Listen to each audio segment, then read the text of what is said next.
Сәлем достар, сіздер Тілеуімбет Динашнардың арнасындасыздар. Үйде осындай апаларымыздан қалып кеткен, жатқан тұрған маталарды іске асырып көрейік деп шештім. Енді ішінде бір құрақ құрауға жарайтыны болса, бірге алып құрап көрейік. Іске асар мекен, аспас бекен. Енді мына фиолетовый цветтегі матаны көрейін деп тұрмын. Және мына хан атласты, сосын однотонный дейміз ғой, енді сондай екі түсті мата керек болады. Оған мына розовый және мына сары матаны алып тігіп бастап көрейік. Бисмилля деп бастайық. Алдымен маталарымды жақсылап үтіктеп алдым бір жақ шетін. Сосын мына өзімнің қолданып жүрген метр сызғышымды осы жалпақтығымен осындай екі жолақтан қиып алып бір бұрышын тігіп көрейік. Іске асар мекен, аспас бекен. Енді мінекей өздеріңіз көріп отырғандай екі жолақты фиолетовый түстен қиып алдым.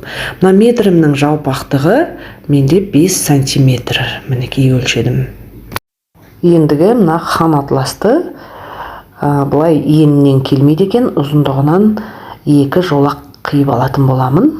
Міне дәл осы сызғыштың жалпақтығы мен 1 метрден 2 метр жолақ кесіп алатын боламын. Достар, канал ұнап жатса лайк басып, тіркеліп, қоңыраушаны басып, достарыңызбен бөлісуге ұмытпаңыздар. Мінекей осындай екі жолақтан ені 5 сантиметр, ұзындығы 1 метрден осындай әр түстен екі жолақтан қиып алатын боламыз. Мінекей кейінгісі, үшіншісі бізде сары түсті, бір түсті мата. Дәл солай екі жолақ. Менің метрім 80 сантиметрлік метр, сондықтан 1 метр екені көрініп тұр. Шетін тегістейміз, кейін екі жолақты осылай қиып аламыз. Ендігі біздің келесі түсіміз, мінекей розовый түсті.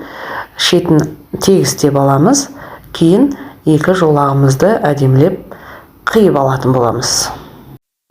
Сонымен, мінекей видеода көріп отырғандарыңыздай әдемілеп сызып алдық. Ендігісін қиып шығамыз. Сонымен достар, тағы бір айта кететін нәрсе, бұл маталардан мен ойымда жүрген құрақтарды құрап жасап алдымен көрейін деп жатырмын.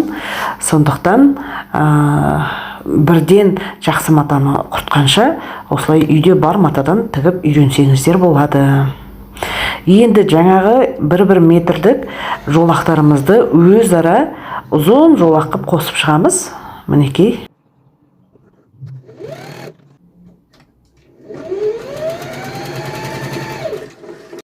Мінекей өзара қосып алдық. Енді арасындағы жаңағы тігістің үстін қақ жарып, бір үтіктеп жеріп, түс үйлесімдіктерін келтіріп алатын боламыз. Мінекей орындарын осылай алмастырып, қарап көріңіздер. Өздеріңізге қалай мынау сары мен хан атлас бір тегіс болып кетеді ау деймін. Мінекей осылай немесе былай қойғанымыз дұрыс ау деймін да. Енді мені розовый мен фиолетовыйды бірге қосатын боламын. Және сол қосылған ұзын 2 метрлік лентамыздың ортасын қақ жарып, әдемілеп бір үтіктеп алу керек болады. Қалған екі түсті өзара қосамыз, сары мен хан атласты. Оны да бір үтіктеп аламыз да. Міне екеуін бетпе-бет бір-біріне қойып, екі жағын түзу тігіспен қосып тігіп шығатын боламыз. Мінекей видеода көріп отырғандарыңыздай ортасы қос 4 түсті бір-біріне өзара қосып тастаймыз осылай. Міне видеоға мұқият болыңыздар. Мінекей мына жерде артығын қиып тастайтын боламыз. Және екінші басын міне әдемілеп қосып алатын боламыз. Мына атластармен тігу өте қиын екен, қатты сетінейтін мата. Сондықтан бұндай матамен жұмыс істеу өте қиын. Сондықтан алдағы уақытта атласпен құрақ құраудың маңызы жоқ деп ойлаймын. Енді осы мына трубамыздың былай бір шетін қайырамыз, содан кейін өлшейміз. Жаңағы тігіс екі жақ басынан өткен тігістің ортасы 12 сантиметр. Енді тура сол 12 сантиметрмен осындай кардон қағазға мен 12 сантиметрлік тік төртбұрыш сызып алатын боламын. 12 сантиметр қайдан шыққанын түсінген боларсыздар, иә?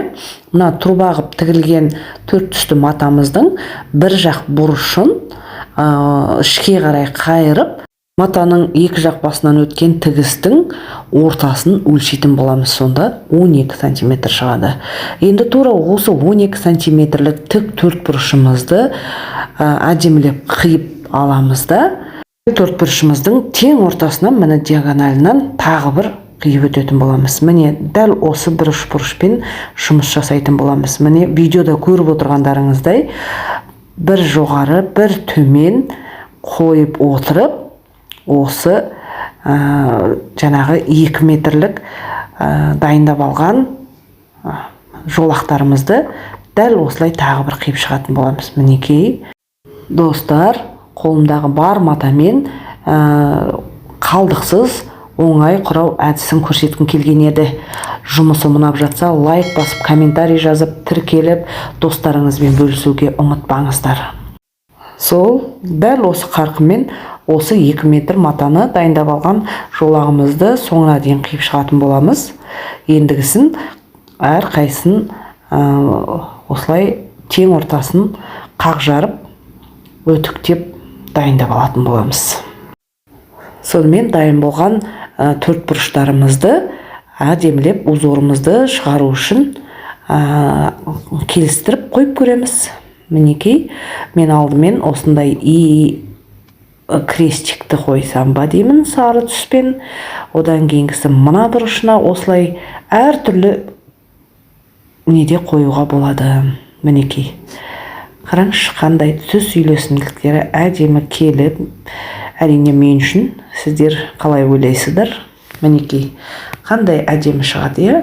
Енді мына сары крестикті мен ортасынан келтіріп, сыртынан мына розовый төртбұрыш өтіп тұрған сияқты қылдырып, құрастырып қойғым келеді. Ол үшін мен мыналарды осылай қою арқылы және мына қалған төртбұрышты төртбұрышына орналастырамын.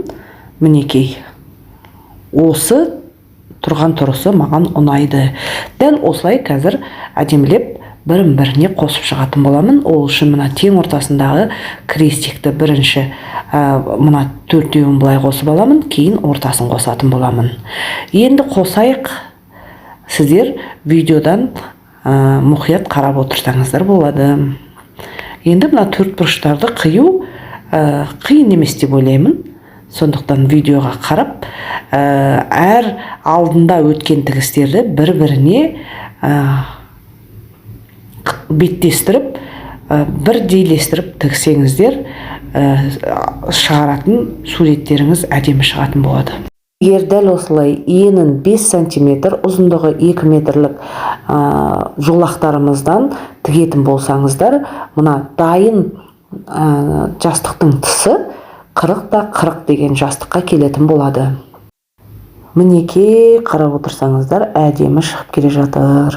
Ең бірінші тең ортасындағы төрт бұрышты бірін-біріне біріктіріп аламыз. Кейін сол төрт бұрыштың оң жағы мен сол жағындағы төрт бұрыштерді әдемілеп қосып, оларды өзара біріктіреміз. Кейін астындағы төрт бұрышты өзара қосып, кейін оларды негізгі деталімізге қосатын боламыз.